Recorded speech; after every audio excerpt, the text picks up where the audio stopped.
The family group text pinged with my mother's announcement about Grandma Eleanor's 80th birthday celebration in Hawaii. I was already mentally calculating my budget when the second message appeared. "Flights are $1,500 each," my mom said. "If you cannot afford it, stay behind." Everyone responded with enthusiastic emojis while I stared at my phone, feeling that familiar sting of inadequacy. My nurse's salary had barely recovered after helping pay for my dad's cancer treatments. Still, I nodded to myself, accepting defeat. Then my phone buzzed again. Not another condescending text, but an alert from my bank.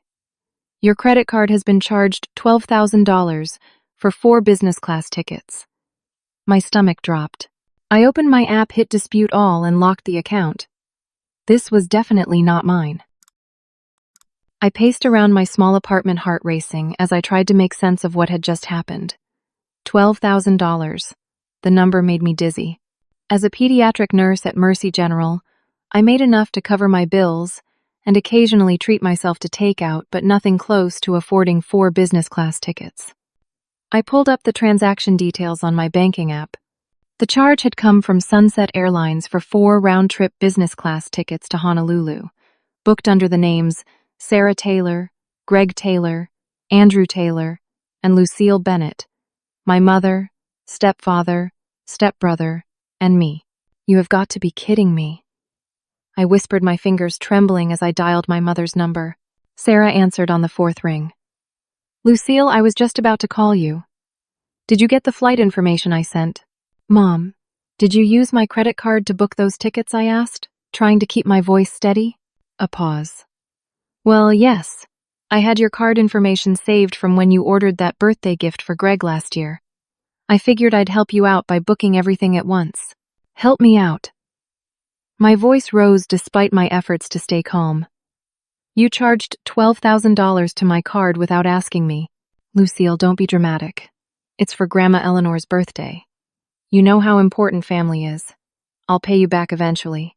The casual way she said eventually made my blood boil. "I've already disputed the charges and locked my card." "You..." "What?" Her voice turned cold. "Why would you do something so rash? Now I'll have to rebook everything." "Mom, that's theft. You can't just..." "It's not theft when it's family," she interrupted. "I was doing you a favor. If you're going to be ungrateful, maybe you shouldn't come to Hawaii at all. Your grandmother will be so disappointed." The emotional manipulation was so familiar it made my chest ache. I'd spent my childhood walking on eggshells around my mother's unpredictable moods and demands, always trying to measure up to impossible standards. After we hung up, I checked my account more thoroughly. What I found made my stomach turn. There were smaller, unauthorized charges going back months: online shopping, restaurant deliveries, subscription services, all things my mother enjoyed. All charged to my card. I sank onto my couch, memories flooding back. Mom had always been careless with money after she divorced Dad and married Greg, a real estate developer with old money. She'd grown up middle class but adapted to wealth, quickly developing expensive tastes that she expected everyone to accommodate. I, on the other hand, had chosen a career based on helping others. 3 years ago, when my biological father James was diagnosed with stage 3 colon cancer, I'd emptied my savings to help cover what his insurance wouldn't. Mom had called me foolish, saying I was enabling his irresponsibility by not having better coverage. What she didn't understand was that Dad had been the one constant in my life. After the divorce, when I was 10, he never missed a weekend visit or school event, despite Mom making it difficult at every turn. When he got sick, there was never a question of whether I'd help. Family meant something different to me than it did to her. I called the credit card company to make sure the dispute was processing and asked them to investigate the earlier unauthorized charges. The representative was sympathetic and assured me they would look into it. "Would you like to file a police report?" she asked. "That can help strengthen your case." I hesitated. Filing a police report against my own mother felt extreme, but so was stealing thousands of dollars from your daughter. "I'll think about it," I replied. After hanging up, I texted my grandmother directly. Eleanor had always been my safe harbor, the one who understood me without judgment. But before I could explain what happened, my phone rang. It was my father. The knock on my apartment door came just after 7 the next morning. I hadn't slept well, my mind spinning with worries about the credit card charges and my mother's reaction. When I checked the peephole and saw my father standing there unannounced, my first thought was that something terrible had happened. I swung the door open. "Dad, what's wrong?" James Bennett looked tired, the lines around his eyes deeper than they'd been at our coffee date last week. At 57, he still stood tall, though cancer had left him thinner than in his younger years. "Can I come in, Lucy?" he asked, using his old nickname for me. I stepped aside, noticing how he scanned my face with concern. "Your mother called me last night." My stomach tightened. "What did she say?" Dad sighed, settling onto my couch. "She said you're having some kind of breakdown, that you're making up stories about her stealing from you, and that I need to talk some sense into you." I laughed bitterly. Of course she did. I showed him my phone with the credit card alerts and transaction history. "She used my card to book $12,000 worth of business class tickets, Dad. Plus all these other charges over the past few months." When I confronted her, she acted like I was being unreasonable for being upset. Dad studied the screen, his expression darkening. "This isn't the first time she's done something like this, Lucy." We spent the next hour talking more openly than we had in years. Dad revealed that financial manipulation had been a pattern throughout his marriage to my mother. She'd hidden purchases, opened credit cards in his name, and spent money they didn't have, all while making him feel like he was failing the family by questioning her. "I should have protected you better," he said, his voice breaking. "After the divorce, I was so broken, I couldn't see how she was affecting you. You were always there for me, Dad." I assured him, reaching for his hand. "That counted for a lot." Dad squeezed my hand. "Your grandmother Eleanor saw what was happening. She tried to intervene more than once. It's why Sarah has such a complicated relationship with her, even though she's always chasing Eleanor's approval." This made sense. Grandma Eleanor had been my mother's strongest critic and my greatest defender growing up. A retired accountant, she valued financial responsibility and honest work. She'd helped me open my first savings account, taught me to budget, and quietly supported my decision to become a nurse, despite my mother's disappointment that I hadn't chosen a more prestigious career. "Did Mom tell you about Grandma's birthday trip to Hawaii?" I asked. Dad nodded. "Eleanor mentioned it when we had lunch last month. She said she'd rather have a small gathering at her house, but Sarah insisted on making it a big production." "That sounds like Grandma," I said with a small smile. "Has Mom called you about anything else recently?" Dad hesitated, looking uncomfortable. "She called your Aunt Patricia last week. Told her you've been having money problems because of a gambling habit, and that's why you couldn't afford the Hawaii trip." The accusation hit me like a physical blow. "What, I've never gambled in my life." "I know that, Lucy. Patricia called me to verify because it didn't sound like you." He sighed heavily. "Sarah's spreading stories to the extended family. I think she's trying to control the narrative in case you tell people what she's really been doing." I felt sick. My relationship with my extended family had always been complicated by my mother's tendency to paint herself as the victim and me as the difficult child. Now she was actively trying to destroy my reputation to cover her tracks. "What should I do, Dad?" "Document everything. Contact the police. And talk to Eleanor before Sarah convinces her of some twisted version of events." He looked at me with sad eyes. "I didn't stand up to her when we were married, and it cost me years of my life. Don't make my mistake." As Dad was leaving, he paused at the door. "One more thing, Lucy. Sarah's behavior. It reminds me of how she acted right before our divorce. Secretive, desperate for money, defensive when questioned. I found out later she'd racked up gambling debts. Just be careful." After he left, I sat in stunned silence. Gambling. It seemed impossible. My mother had always presented herself as the picture of upper-middle-class propriety, but the more I thought about it, the more certain patterns made sense. The unexplained absences, the intense reaction whenever money was mentioned, the constant need for more, despite Greg's substantial income. I reached for my phone to call my grandmother, but it rang before I could dial. The screen displayed unknown caller. When I answered, a professional voice identified herself as Detective Amanda Peterson from the Financial Crimes Division.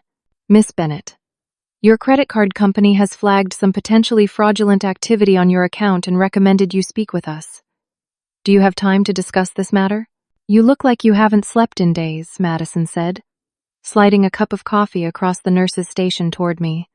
My coworker's concern was evident in her green eyes as she studied my face. I gratefully accepted the caffeine offering. Is it that obvious? It had been 3 days since my conversation with Detective Peterson, and the stress was clearly taking a toll. I'd provided statements, documentation, and authorized the police to investigate the credit card fraud. What I hadn't expected was the detective's reaction when I revealed the perpetrator was my own mother. Family financial abuse is more common than most people realize, Detective Peterson had told me. And it's often underreported because victims feel ashamed or conflicted about pressing charges against relatives. Now, as I updated patient charts at Mercy General's pediatric ward, those words echoed in my mind. Family financial abuse. Putting a name to it made it both more real and somehow more bearable. Madison leaned against the counter, keeping her voice low. Want to talk about it? We can grab lunch in the courtyard when Dr. Reynolds finishes his rounds. Madison Hughes had been my closest friend at the hospital since I'd started 3 years ago. At 32, she'd been through her own family drama and never judged others for theirs. I'd like that, I admitted. 2 hours later, seated under a maple tree in the hospital's small courtyard, I found myself telling Madison everything: the credit card charges, my mother's dismissive reaction, the police involvement, and the disturbing discovery that this wasn't an isolated incident. The detective asked me to check my credit report, I explained, picking at my sandwich. There are 2 credit accounts I never opened. A department store card with an $8,000 balance and a personal loan for $22,000. Madison's eyes widened. Your mother opened credit in your name. That's serious identity theft, Lucille. I know. The detective thinks she may have accessed my personal information during my dad's illness. I was so focused on his treatment that I might have left documents out or shared passwords for online accounts to let her help with paperwork. What happens now? I've filed fraud reports on the accounts. The detective is building a case, and I'm supposed to have 0 contact with my mother during the investigation. I set my barely touched lunch aside. The hardest part is my grandmother.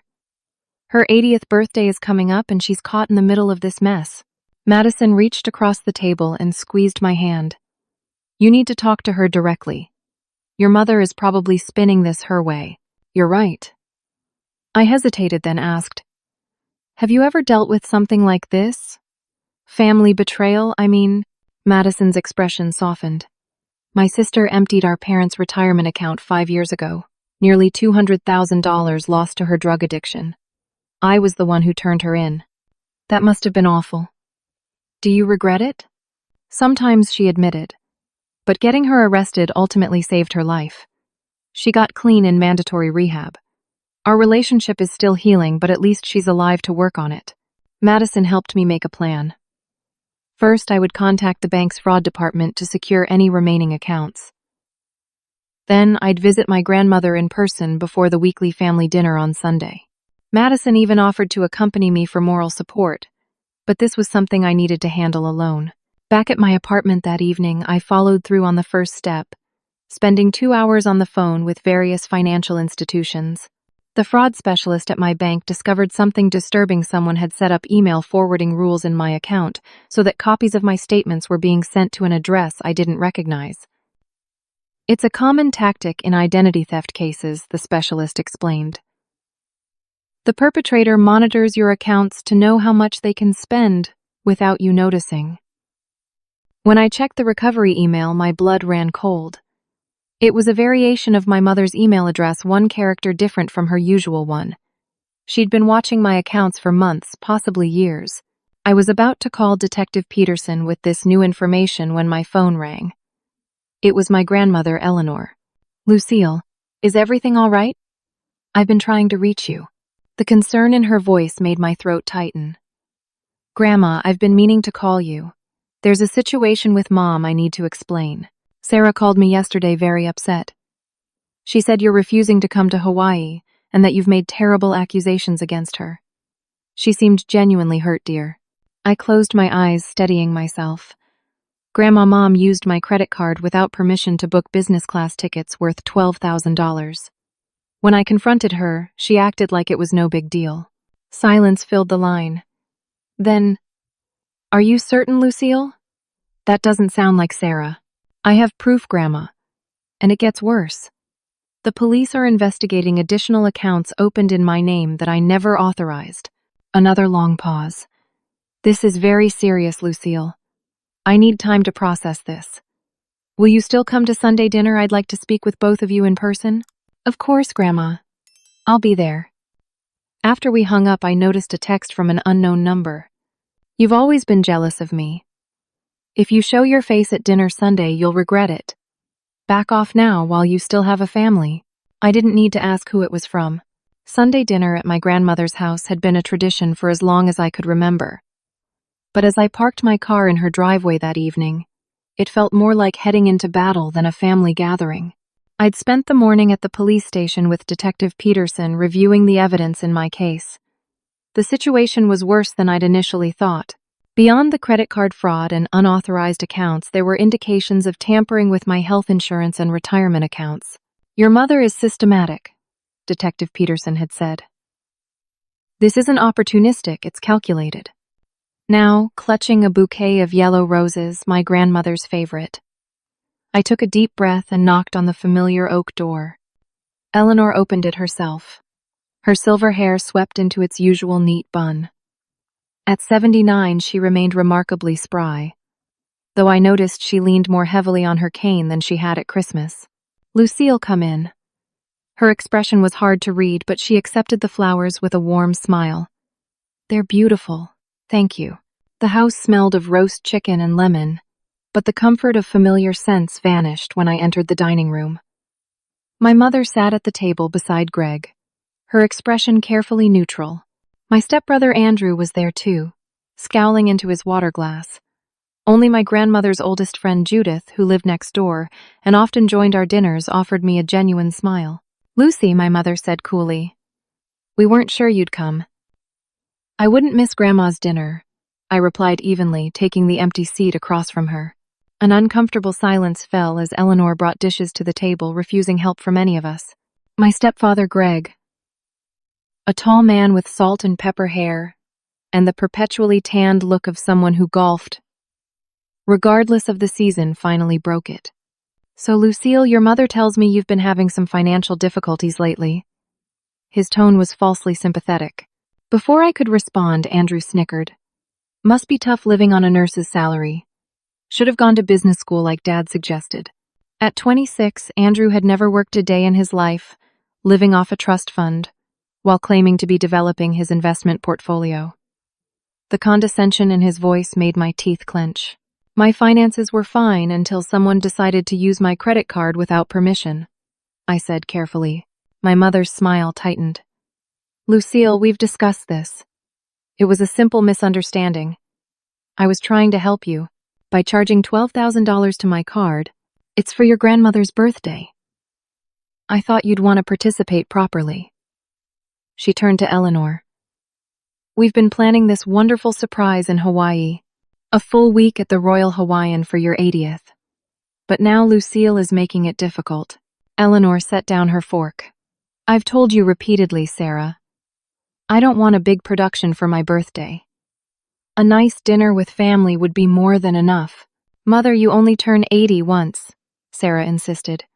We want to celebrate you properly. By spending Lucille's money, Eleanor asked pointedly. The directness of the question seemed to catch my mother off guard. I was going to reimburse her, of course, when I challenged. And what about the other accounts you opened in my name? The $30,000 in debt I knew nothing about. Andrew rolled his eyes. Here we go with the drama. Lucille, don't be dramatic. It's for Grandma Eleanor's birthday.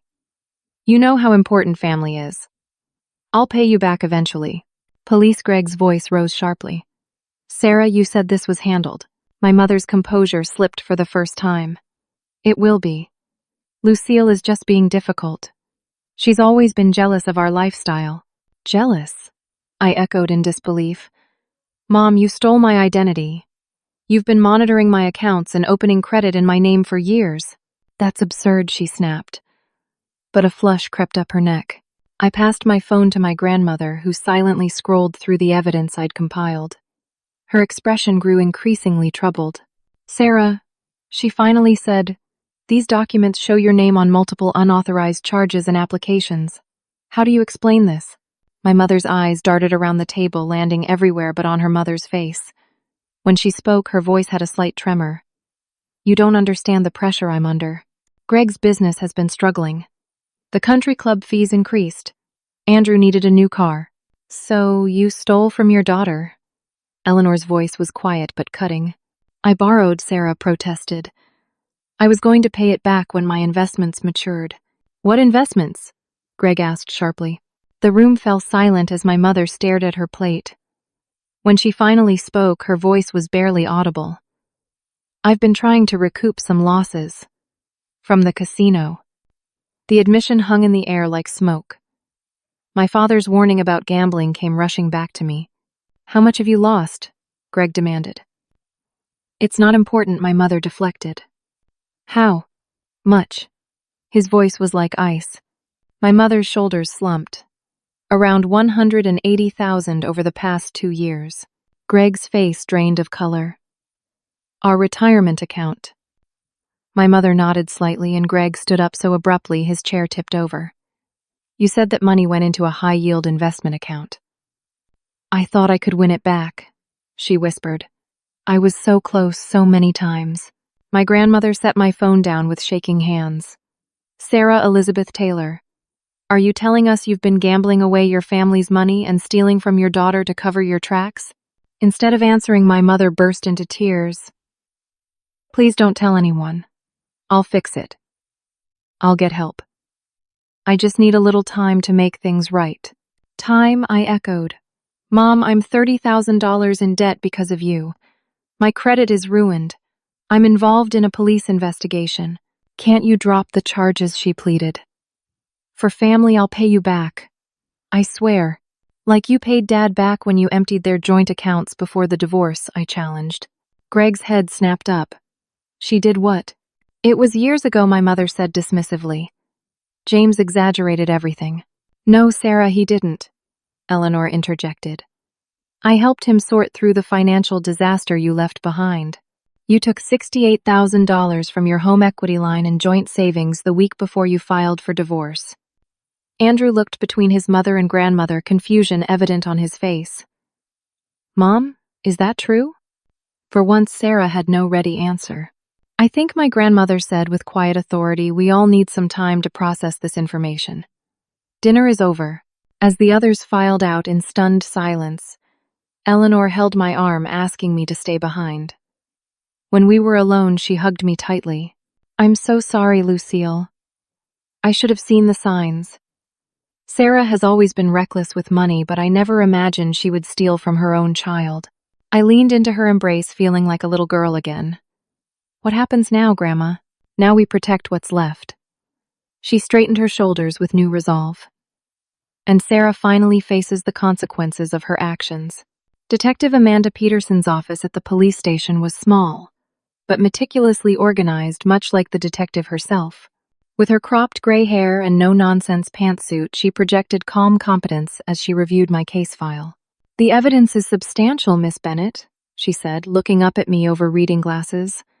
Multiple instances of credit card fraud, identity theft, and unauthorized account access. The prosecutor believes we have a strong case. 2 weeks had passed since the disastrous Sunday dinner. In that time, my life had been turned upside down.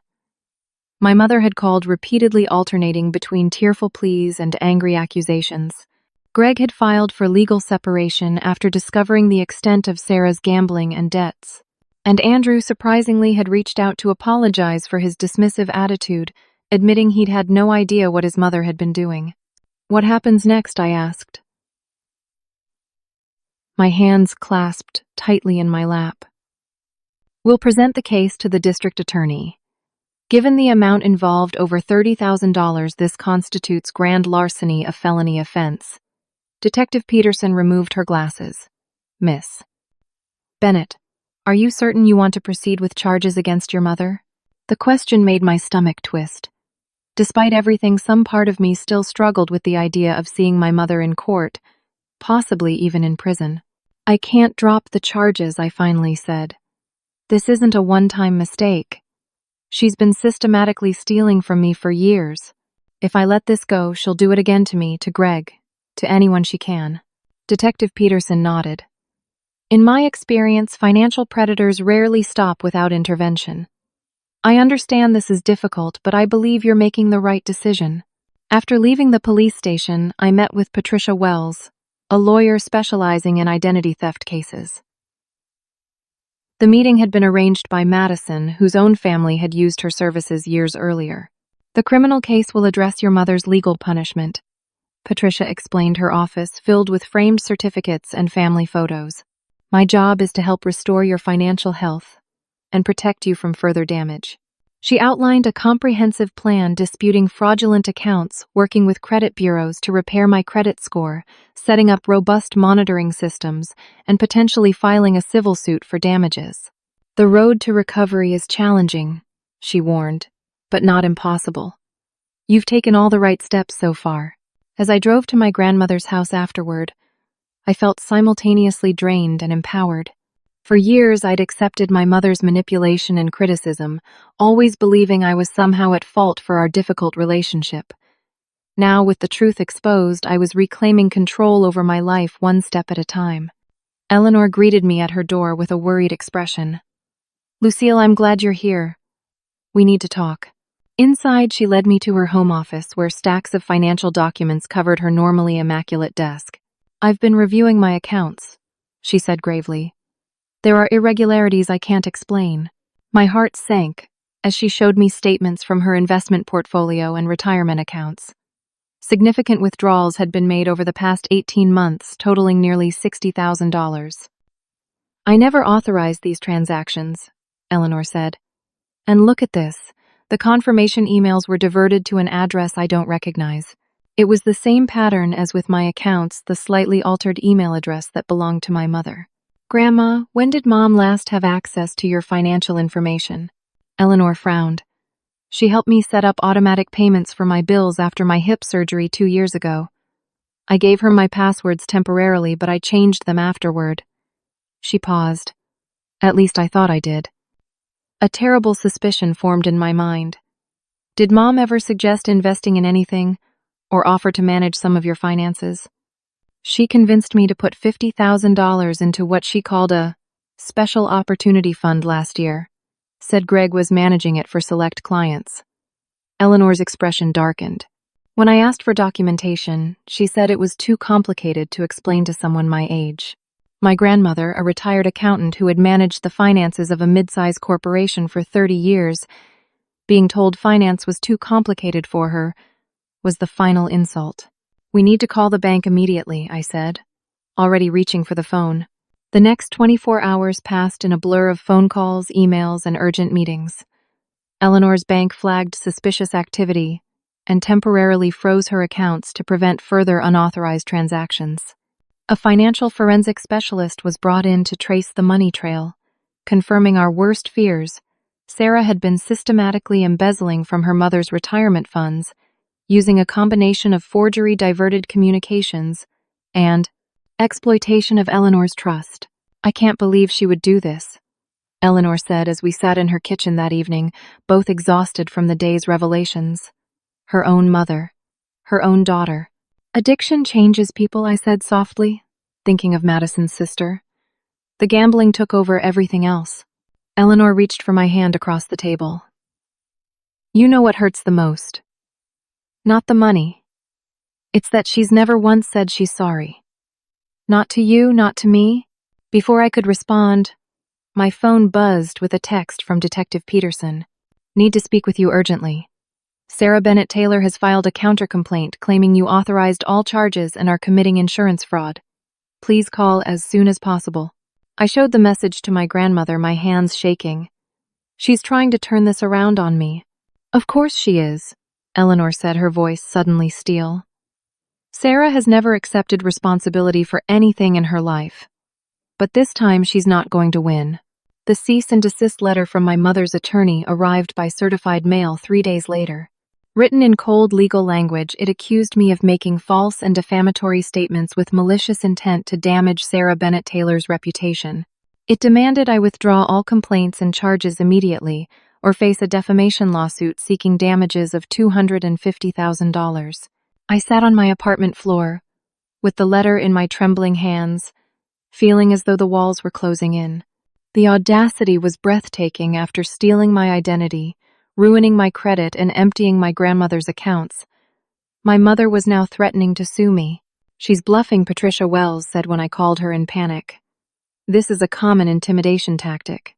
Your mother knows the evidence against her is overwhelming, so she's trying to scare you into dropping the charges." Despite the reassurance, my anxiety spiraled.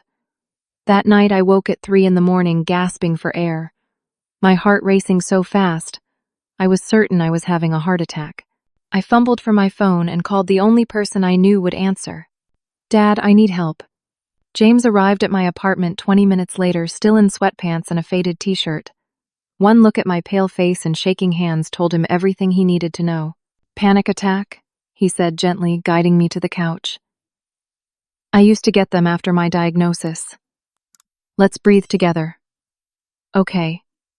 In for 4, hold for 7, out for 8. We breathed in unison until the vice around my chest loosened. When I could speak normally again, I showed him the letter. "Sarah always did fight dirtiest when she was cornered," he said after reading it. "But Lucy, you have the truth on your side this time, and you're stronger than you realize." "I don't feel strong," I admitted. "I feel like I'm falling apart. I had to take emergency leave from work. I can't sleep. I keep wondering if I'm doing the right thing." Dad set the letter aside. "When I was going through chemo, you told me something I've never forgotten. You said, 'The hardest path is often the right one.' You were talking about my treatment, but it applies here too." The next morning, bolstered by my father's support, I met with Detective Peterson and Patricia Wells to formulate a response to my mother's counterclaims. Detective Peterson had already collected statements from my bank's fraud department, confirming the disputed charges had originated from an IP address associated with my mother's home. "We've also subpoenaed records from the casino, where she has a player's card," Detective Peterson explained. "The amounts and timing of her gambling losses correlate with the fraudulent charges and account openings." Patricia nodded approvingly. "Excellent. And I've prepared affidavits from the credit bureaus documenting the identity theft. Miss Bennett, we're building an ironclad case." As they discussed legal strategies, my phone rang. It was Madison from the hospital. "Lucille, I hate to bother you during your leave, but there's someone here asking for you. A financial investigator says it's urgent." I exchanged glances with Detective Peterson, who nodded. "Tell her I'll be there in 20 minutes. The financial investigator turned out to be Thomas Reeves, a specialist hired by my grandmother's bank to trace the missing funds. Middle-aged, with kind eyes behind wire-rimmed glasses, he apologized for tracking me down at my workplace. "Time is critical," he explained as we sat in an empty consultation room. "Your grandmother's accounts show evidence of recent attempts to transfer the remaining balances over $200,000 to an offshore account. We've blocked the transfers, but whoever is behind this is growing desperate." My blood ran cold. It has to be my mother. The attempts originated from a device that's accessed your grandmother's accounts, before he confirmed. But here's what concerns me. The offshore account belongs to a shell company with connections to a known gambling syndicate that offers high-stakes private games. The implication was clear: my mother's gambling had escalated beyond casino floors to underground operations, possibly with dangerous connections. "Is my grandmother in danger?" I asked, my professional calm deserting me. "Financial danger, certainly. Personal danger, I can't say for certain, but these organizations aren't known for their patience with unpaid debts." I called Eleanor, immediately relieved when she answered on the second ring. "Grandma, I need you to come stay with me for a few days. Or with Dad. Just not at your house." "Lucille, what's happened?" I explained Thomas's findings as gently as possible, emphasizing the need for caution rather than alarm. To my surprise, Eleanor didn't argue. "I'll pack a bag," she said. "But I'm not staying with you or your father. Judith has invited me to join her bridge tour in Sedona." 3 weeks away sounds perfect right now. While the idea of my grandmother safely out of state brought relief, I still worried. What about your house? Your accounts? The accounts are frozen, except for a separate checking account only I can access. And as for the house, she paused. It may be time to consider selling. Too many memories, not all of them good. That afternoon, I helped Eleanor pack for her trip, pretending not to notice when she slipped her valuable jewelry and important documents into her carry-on rather than her checked luggage. As we worked, she shared stories about my mother's childhood, her early signs of impulsivity, her difficulty accepting responsibility, her charm that could turn manipulative when challenged. I should have addressed it more firmly when she was young, Eleanor sighed. Perhaps things would be different now. You can't blame yourself, Grandma. No more than you can blame yourself for trusting your mother, she countered. We both wanted to see the best in her. After Eleanor left for her trip, I returned to my apartment to find Greg waiting outside my door. My stepfather looked haggard, the confident businessman replaced by a man visibly broken. Can we talk? He asked, his voice rough. Inside, he sat heavily on my couch, declining my offer of coffee or water. Sarah's disappeared, he said without preamble. Cleaned out our joint checking account 3 days ago and hasn't been home since. Have you filed a missing person report? She's not missing, he said bitterly. She left a note saying she needs space to figure things out. Meanwhile, I've discovered she's mortgaged our vacation home without my knowledge and taken loans against my life insurance policy. The magnitude of my mother's financial destruction was staggering. Greg, I'm sorry. He looked up, surprise flashing across his face. You're sorry. After what she did to you. I'm sorry she's hurt so many people, I clarified. Including you. Greg nodded slowly. I enabled her for years. Ignored the signs. Believed her excuses. He exhaled heavily. The police came to the house this morning with a search warrant. They took her computer. Financial records, everything. This is really happening, isn't it? Yes, I said gently. It is. As Greg left, he turned at the door. For what it's worth, Lucille, I should have been a better stepfather to you. Maybe if I'd paid more attention. We all missed the signs, I assured him. But we can't miss them anymore. That night alone in my apartment, I found myself sorting through old family photos, holidays, graduations, vacations. In nearly every picture, my mother was smiling brightly, the perfect image of a loving parent. Yet I could now recognize the hollowness behind those smiles, the performance of maternal affection that had never quite reached her eyes. The truth was painful but oddly freeing. My mother had never been the person she pretended to be. The realization didn't diminish my grief, but it helped me understand that the parent I'd spent my life trying to please had been a carefully constructed illusion. My phone chimed with a text from Madison checking in. How are you holding up? For the first time in weeks, I found myself answering honestly, breaking down and rebuilding at the same time. The courtroom was smaller than I'd imagined, with warm wood paneling and the faint smell of lemon polish. I sat beside Patricia Wells, trying to keep my breathing steady as we waited for the proceedings to begin. 3 months had passed since my mother's disappearance and subsequent arrest at a casino in Atlantic City, where she'd been found using a fake ID to open new credit lines. Now dressed in a conservative navy blue dress that Madison had helped me choose, I prepared to testify against the woman who had given me life. Remember, Patricia whispered, just tell the truth. Your story is compelling because it's real. The doors opened, and a court officer led in my mother. Sarah Bennett Taylor looked diminished in her tan jumpsuit, her normally perfect hair pulled back in a simple ponytail, her face bare of makeup. Our eyes met briefly before she looked away, taking her seat beside her attorney. Judge Claudia Morales, a stern-faced woman with salt and pepper hair, pulled into a tight bun, called the court to order. The charges were read aloud: identity theft, grand larceny, fraud, embezzlement. My mother pleaded not guilty to all counts, though her attorney had earlier approached the prosecutor about a potential plea deal. As the first witness, I walked to the stand on legs that felt like water.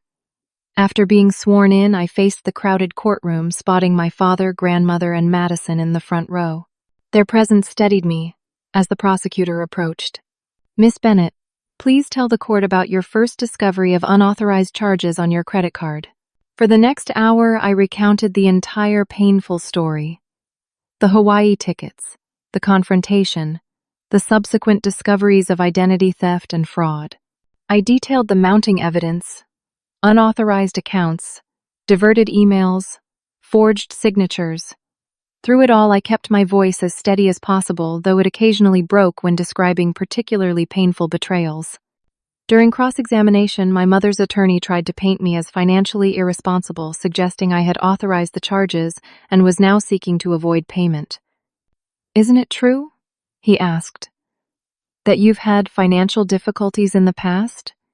That you emptied your savings to pay for your father's medical bills?" "Yes," I answered honestly. "I chose to help my father during his cancer treatment." "And isn't it possible that you agreed to let your mother use your credit card, then changed your mind when you realized the magnitude of the debt?" "No," I said firmly. "I never gave her permission to use my card for any purpose." "Yet you didn't immediately report the fraud, did you?" "I reported it to my credit card company immediately. I hesitated to file police charges because she's my mother, and I wanted to believe there was an explanation." The cross-examination continued, with the defense attorney trying to find inconsistencies in my story. But there were none to find the truth, however. Painful remained constant. After I returned to my seat, other witnesses followed the fraud investigator from my bank, Detective Peterson, the financial forensic specialist who had tracked the money trail. Even Greg, who testified about discovering Sarah's gambling, addiction, and the financial devastation it had caused. Most devastating was my grandmother's testimony. Eleanor Bennett, elegant in a simple gray suit despite her recent 81st birthday, spoke with quiet dignity about the betrayal of trust and the systematic theft from her accounts. "I gave Sarah everything I could throughout her life," Eleanor said, her voice steady. "Love, support, financial help when needed. In return, she stole my retirement savings and nearly bankrupted her own daughter. The Sarah I'm seeing in this courtroom is not the daughter I thought I raised." By the third day of trial, the prosecution had presented overwhelming evidence of my mother's crimes.